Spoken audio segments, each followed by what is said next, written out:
16 желтоқсан 1991 жылы тәуелсіздік декларациясын әлемге жариялаған кезде мен де сол мінберде едім. Ол әрине ол күн біз үшін өміріміздегі аса ең ұлық, ең үлкен, ең керемет мерекелеріміздің бірі болды деп қуандық. Расымен де ол тәуелсіздік бәрінен қымбат. Ол мереке күнінде қалу керек, 16 күні. Енді біздерге желтоқсанға қатысты ыңғайсыздық туғызғандары рас.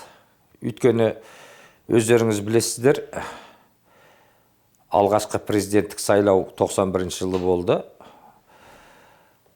Қазақстан Республикасының бірінші президенті болып Нұрсұлтан Назарбаев сайланды.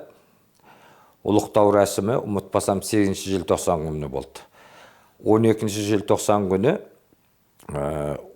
17-18 желтоқсан Қазақстандағы желтоқсан оқиғасын ақтау туралы деген жарлығы шықты, нөмірі 540.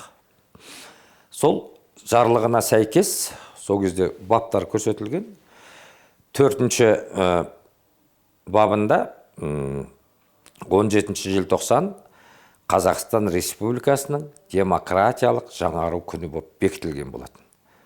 17 желтоқсанды біз желтоқсандықтар өзіміздің күніміз деп о бастан атағанбыз. Содан бері атап келе жатырмыз. Енді белгілі бір саясаттың да күші бар шығар. Дегенмен негізінде ол ұлық мереке 25 қараша күні еді ғой. Қазан күні. Оның 16 желтоқсанға да күніне ауыстыруы да менімше бір саяси сондай бір тұрғыда жасалды. Желтоқсандықтар сол күні сіз өзіңіз дұрыс айтып отырсыз.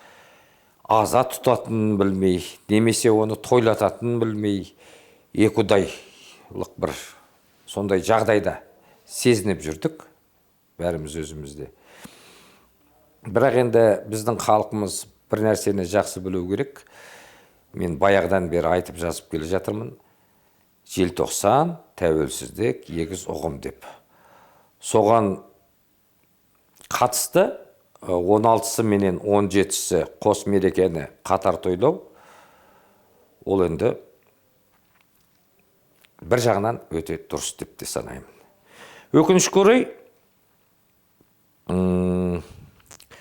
осы 7-ші сайланған депутаттар бірінші президенттің 1-ші желтоқсан күніменен қатар қоса 17-ші желтоқсан демократияның жаңару күнін қызыл күнінен алып тастады. Жанымызға қатты батқаны соншалық, президенттің атына хат жолдадық, жауап болмады. Менің өзімнің қолым жеткен дүнием, сол кездегі ақпарат министрі, қазіргі сенатта отырған Дархан бауырыма кіріп, жағдайдың бәрін түсіндіріп, желтоқсан не үшін маңызды, тарихта алатын орны қандай, сол себептен мынау өте үлкен қателік, бұған жол беруге болмайды, президентке жеткізіңіз, бәлкім президент естіп білмей жатқан шығар деген ұсыныстармен, талаптармен шықтым. Жеткізем деген ол кісі, мен аманатымды айттым, қиянат бол жасаса, ол өзінің жеке басына болсын. Ал нағыз желтоқсан қоғамдық қоры 2006 жылы осы Астана қаласында құрылған. Бұл мәселелерді негізгі күн тәртібінен тастаған емес, біз оны қайта қопарып көтере беретін жағдай.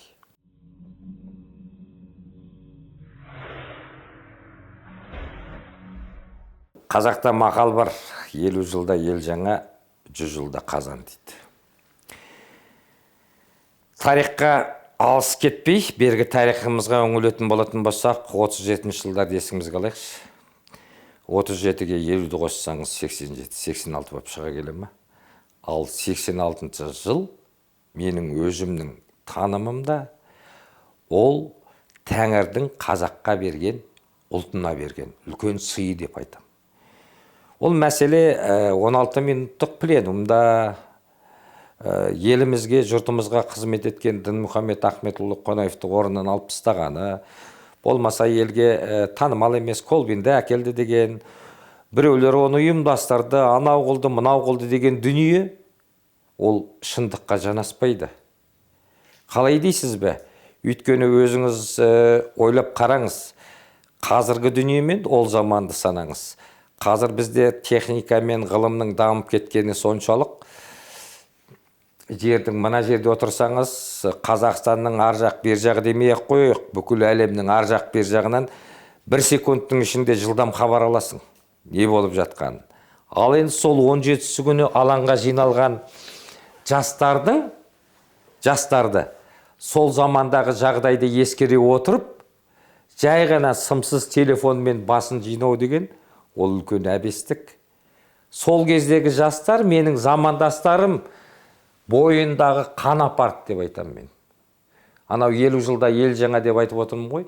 Сол кездегі алаш біздің бабаларымыз қандай қиын өздерінің өмірлерін берген азаматтар түрмеде болсын, қай жерде болмасын, өздерінің жан айқайын айтпады деймісің? Айтты ғой. О дүниеге кетіп бара жатқан кезде. Ол дүние негізі қазақ танымында бүкіл жанымызда, тәнімізде жүретін дүние сол дүмпу болып 50 жылдан кейін 86-та қайталанды деп мен өзім есептеймін. Солай болғаны рас. Өйткені 86-ға қатысты, өздеріңіз білесіздер, 2 комиссия құрылды. Қадыр Мырзалиев бастаған, екінші Мұхтар Шаханов бастаған комиссия құрылып, сол комиссия өзінің діттеген жеріне жетпеді, әттең айы көп болды. Оны мынау көзі түрі Мұхтар ағамыздың да бетін айтуға болады. Одан кейін осы желтоқсанға қатысты конституциялық сот ашылды. Конституциялық сот та жабылып тынды. Желтоқсанға сол кездегі президенттің өзінің жарлығында керемет көрсетеді. Сол көрсетілген баптар орындалмады, өкінішке орай. Желтоқсан оқиғасы қайталанбайтындай дүние қарастырылып, сол кезде желтоқсан оқиғасы дейміз ғой кейбір кітаптарда. Мен өзім оны қозғалыс деп, бір сөзбенен ұлт азаттық көтеріліс деп те айтып жүрмін. Ол тарих бетінде 2015 жылы шыққан оқулығында солай деп жазылған да. Қазіргі күнге дейін біздің тарихшылар, зерттеушілер, саясаттанушылар желтоқсан мәселесіне келген кезде айналып өтуге тырысады. Неге? Не себепті? Өйткені дәп сол адамдардың бойында желтоқсандықтай рух жоқ. Енді өзіңіз ойлаңыз.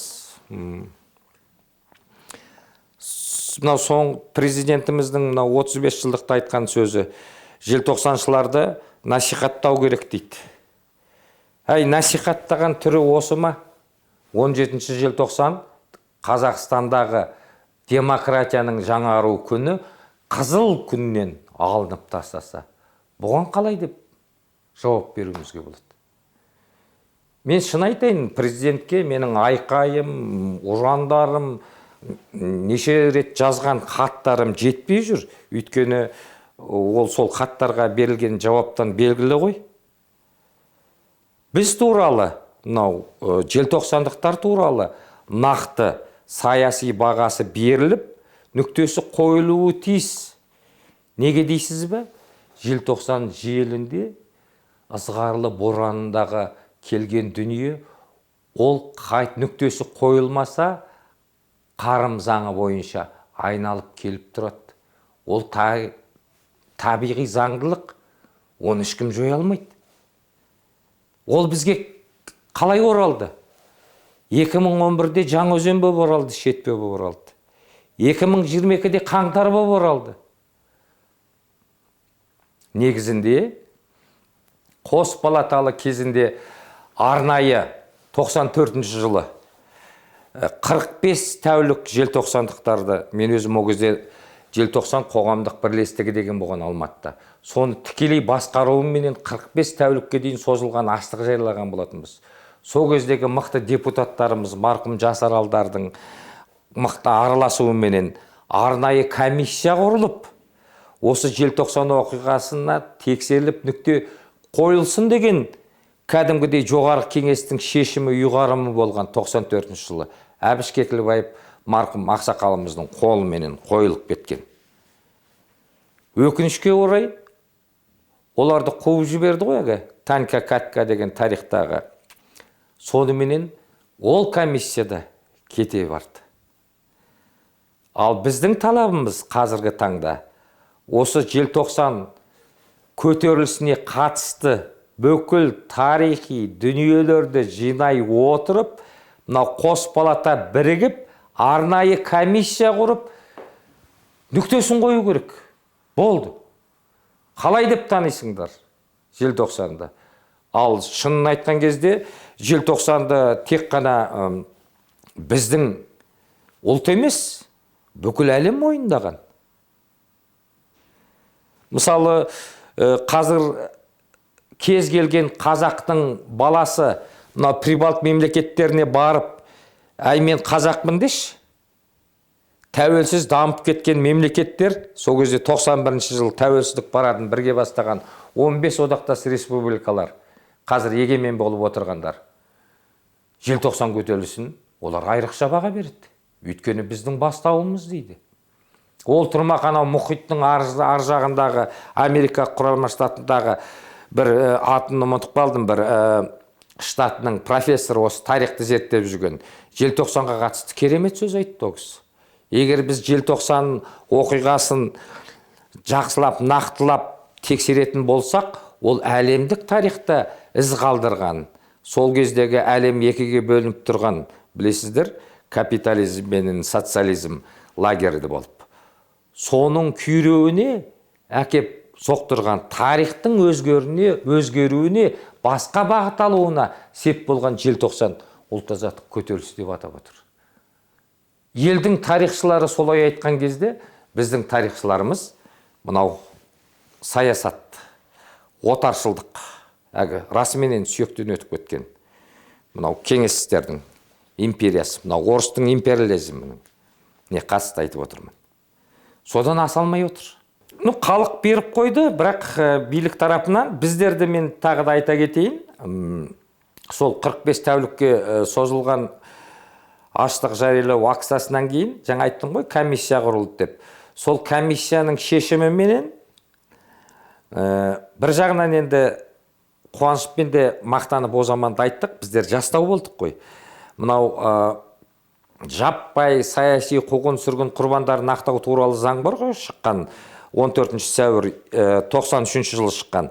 Сол заңға 22-24 бап қылып, баппенен осы желтоқсан көтерілісін енгіздірді. Соған қатысты менің қолымда жүрген мынандай құжат бар. Осы құжат бойынша былай деп жазады: куәлік мерзімсіз және Қазақстан Республикасының бүкіл аумағында қолданылады дейді. Бұнда куәлікті ұсынушы адамның жаппай саяси қуғын құрбандарын ақтау туралы Қазақстан Республикасының заңы мен белгіленген жеңілдіктер мен артықшылықтарын пайдалану құқы бар дейді. Өкінішке орай, осы заң әлі күнге дейін, осы Астана қаласында 3 жыл болды, орындала бастады, бірақ Қазақстанның басқа өңірлерінде орындалмай отыр. Демек, заң бар, бірақ орындалмайды. Орындалмайды. Өйткені 97 жылы мынау заңсыз жоғарғы соттың шешіміменен бұл заң 97-ден 2003 жылға дейін тоқтатыла тұрсын деген шешім қабылданып қойған. Қазіргі сайланған, мысалы, ұрпақ сабақтастығы дейді ғой, қазіргі сайланған жаңа мынау мәслихатта отырған біздің депутаттар желтоқсан туралы көп дүние біле де бермейді. Барғысы да келмейді. Тереңіне үңілгісі де келмей отырған жағдайлары бар. Енді мүйізі қарағайдай шалдармен біздің заманымыз солармен күресумен өтті. Менің өзімнің өмірімнің бәрі күреспен келе жатыр. Жарайды, оларға айтады, іштерінде мықты азаматтар да болды, біздерге бет бұрған. 86-да мысалы милиционерлер дейміз ғой алаңда жүрген. Жартысы біздер демонстранттар жағына өтіп кеткен жағдай болған. Енді біраз уақыт келген кезде сол милиционеріміз Жаңаөзенде қырып тастады емес пе? Өз қазағын. Ал біздерге қарсы о заманда Кеңес империясынан, Кеңестер үкіметінен, Кеңес империя демей қояйық, әскерлер әкелген болатын 20 мың. Өкінішке орай тарихтың осындай ақтаңдақтары бар. Бір жағынан жаңа айттым ғой, біз мына жағынан қуаныш сезімін оятады. Өздеріңізге белгілі тарих оқулығында Алаш арыстарын біз пәленбай жылы туылған, 37 жылы қайтыс болған деген мен жас кезімде, мектеп кезімде көңіл аударып мұғаліммен сұрақ қойған. Мұғалім ұрсып тоқтасып жатқан, сенің де сұрамайтының жоқ екен ғой деп.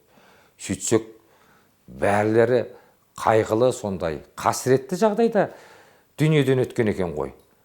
Дегенмен желтоқсаны 86-сынан кейін 87 жылы жазушылар одағы алғаш көтеріліп, біздің жолға алғандарымыз Алаш қайтадан ақтала бастады емес пе? 88-ден кейін көтеріліп. Бұны енді тарихи сабақтастық деп. Бір жағынан мен мынандай куәлік ұстағаныма қуанамын, ерекше. Екінші жағынан желтоқсанға да қатысты бір арнайы заң болса екен деген талап тілектеріміз бар. Оған қатысты мен 2006 жылы ЖСДП партиясының төрағасына барып, ол кісі заңгер ғой, менің сотымда мемлекеттік айыптаушым болған. Бірақ кейіннен ағалы інілі болып, төс қағыстырып, қазақтың әгі баяғы дала заңы бойынша бір-бірімізге ағаны інілі болып кеткенбіз. Мен ол кісіге барып жағдайды айттым. Сол кісі 7 мықты заңгерлерді тауып, заңның жобасын жасап берген болатын 2006 жылы. Осында кәдімгідей үлкен тойлатып жатқан кезде 16-сы мен 17-сін мен сол заңның жобасын сол кездегі отырған кеңестегі депутаттарға бергенмін. Мына заңның жобасы дайын тұр, енді осыны қолдарыңызға алып. Сол кезде марқұм Айталы ақсақалымыз ғана керемет адам еді ғой. Қолымдағы заңды алып тұрып, мінберден өзінің айтқан сөзі бар еді. Әй бауырларым, мына билік тұрған кезде, мына заңды біз өкінішке орай қазір шығарып берем деп айта алмайым деген еді. Нақты жауап қой, нақты жауап. Ащы болса да шындық. Бірақ қазір заман өзгерді. Уақыт басқа. Әлем өзгеріп жатыр. Біздің сол заңға өзгерістер енгізетін уақытымыз жетті ғой. Мен осы мәселені жоғары жаққа қайта жеткізіп жүрген жағдайым бар, бауырым.